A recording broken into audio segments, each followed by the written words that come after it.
Good morning, folk. Welcome back to another Chart Nerd TA video. If you're new to the channel, a warm welcome. If you're returning, thank you for your ongoing support. So not too long ago, I released a video, technical analysis video on Corrective, which is a real-world asset project. This again here in this chart is a project called Swarm. The ticker is SMT against USD, another real-world asset project, and I think the narrative for the RWAs are going to be massive this cycle. So let's dive into this. Again, another small market cap coin, so the moves are very volatile. It's a very volatile project, and the data again that I've got here is from the 8th of December last year, so there isn't too much data to go off, but we're going to look at the daily time frame instead of the weekly to see what's going on here. So first off, I wanted to point out this sort of accumulation range that Swarm had here for a few months. And a key level of resistance that it needed to break out of. So you can see that we were stuck literally in this range, and eventually it started to break out and make some moves. Okay, so from that accumulation range, we did have a key level of resistance that Swarm needed to break back above.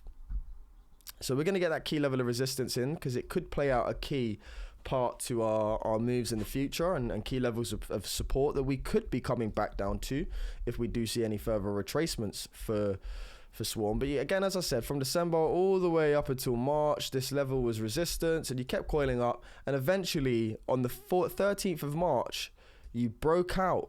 Okay, and what we've seen is a healthy backtest to the resistance for support, and this is what we want to see. Again, in my previous video, Corrective broke out of its resistance and is currently on its way back to its support levels, but hasn't got there yet. We could say that Swarm has actually broken out of key resistance, backtested support, and really started to move off here. And again, this area doesn't have to be backtested again for support. But it's always good to keep in mind 43 cents was key accumulation range. You broke out, came back for support. And put in this really impulsive move. Now, what you can see here in regards to a wave count, again, is from this low, you had this potential wave 1, a wave 2, this was a wave 3, this is your wave 4, back to the wave 1 high, and then you had this wave 5. Okay, so we had 5 sort of really large moves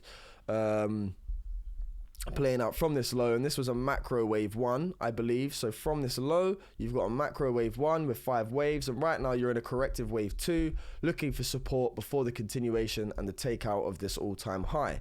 So what am I looking for here?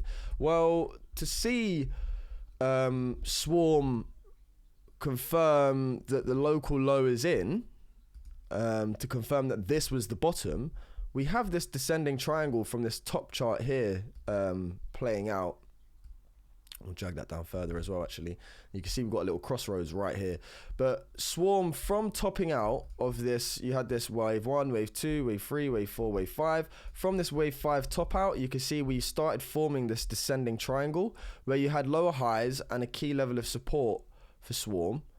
Okay, and this support got lost. We've lost that support, and we're now attempting to rally back into it. So it's all about taking out these white lines and this crossroads here. You can see the crossroads for Swarm on this descending resistance, because you've got resistance coming down on yourselves, and you've also got horizontal support of the descending triangle that we've lost and are now running back into to see if we can break up. So at the moment, there's nothing, even though the last few days have been quite bullish and Bitcoin's picked up and some alts have picked up, there's nothing screaming at me that this correction is over yet.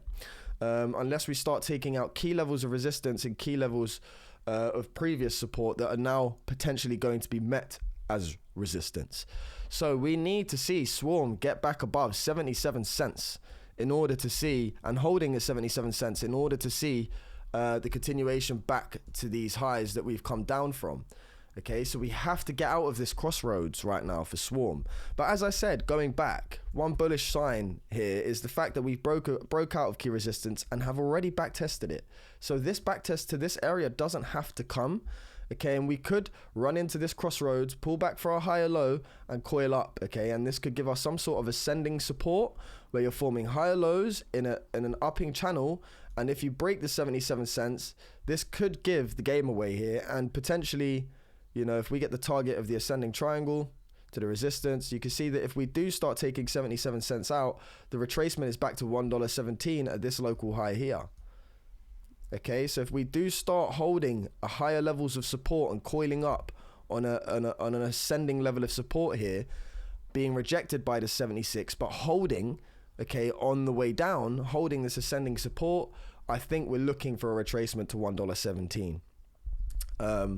But failing to do so, if we fail to sort of come back and put in a higher low and fail to retrace up like this, as I just said, in this ascending support, if we fail to do so and we get rejected, I think we're looking to come back down to this area again at 42 cents. This key previous resistance that's already been practiced as support, come up for this wave. If we fail to get back above 77, I think we are looking for the 43 retracement. And at this point, what you've got is this is a large macro wave 1, this is a corrective wave 2, and then you're going to get your impulsive wave 3 where you start to come out and tackle out of this high.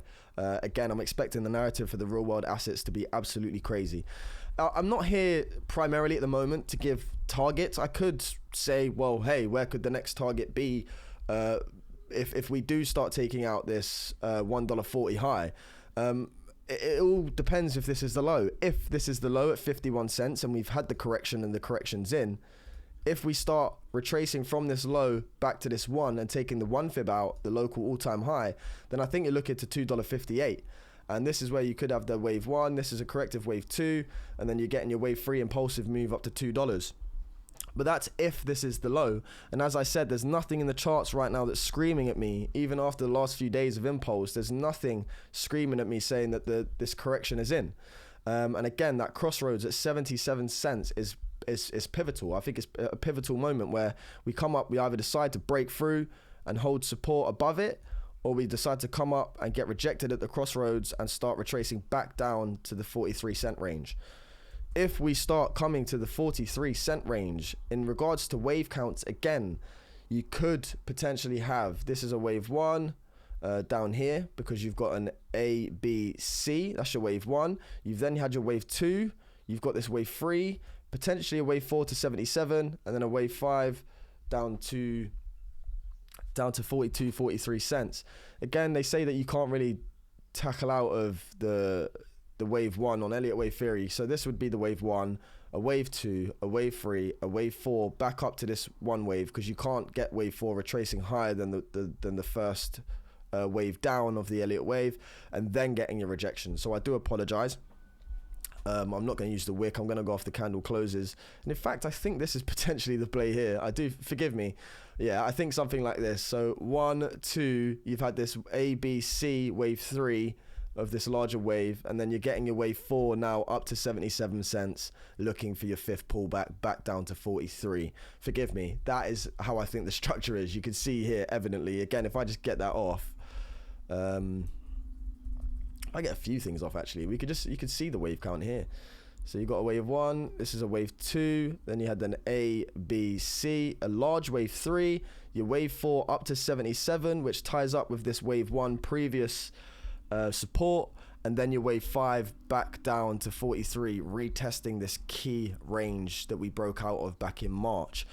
So I think this is the play. I think alts are rallying at the moment, and Bitcoin too, but they haven't taken out key levels of descending resistance. And you can see that at the moment, you've got a high, a lower high, a lower high, and a lower high. The highs are getting lower and the lows are gradually getting lower. So there's nothing to indicate in the price action saying that, hey, this trend has switched or reversed, because we're still under key levels of resistance. We're still under, for Swarm, this descending triangle that we've broken down from. So you came up impulsively, you've got this descending triangle, you lost the support, you're looking to confirm that support as resistance at 77, and then get your final push down, retesting the 43 cent range that we're looking for back down here. So I like to try not have any bias, but there's nothing pointing to me at the moment that this low is in, unless we start breaking that 77 cent range and staying above it.